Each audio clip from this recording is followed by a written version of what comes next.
Հետտոնական օրերը մայրաքաղաքում նույնպես մշակութային է։ Երևանի սրտում կազմակերպվել է հայ եւ արտասահմանցի 16 արվեստագետի աշխատանքների ցուցահանդես վաճառք։ Ներկայացված է 46 գործ։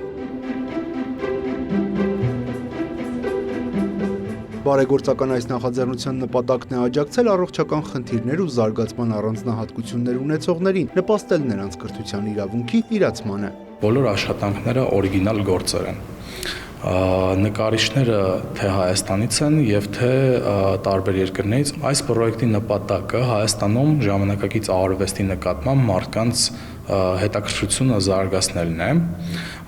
եւ ունի նաեւ բարեգործական մաս, ըստ որի այս բոլոր գործերի վաճառքի 20%-ը ուղղվելու է իմաստ բարեգործական ծրագրին։ Ակադեմիական գեղանկարչությունից մինչև ժամանակակից արվեստի գործեր ու քանդակներ, կազմակերպիչների խոսքով ներկայացված արվեստի գործերը բազմաժանր են, կհետաքրքրեն տարբեր տարիքի ու նախասիրության անձանց, արժեքը 1-ից մինչև $5,000 է։ Մենք ստացանք 300-ից ավել դիմում։ Ընտրվեցին լավագույնները եւ ներկա պահին մենք շատ ուրախ ենք, որ նման ճաշակով ցուցահանդես է ստացվել, շատ մեծ քանակությամբ հյուրեր ենք ունեցել, ուրախ ենք դրանով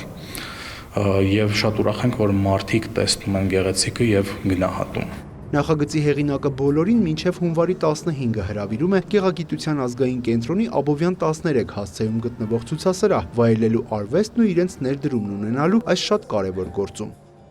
Յուրա Վահանյան, Հովհաննես Քյուրքչյան, լուրեր։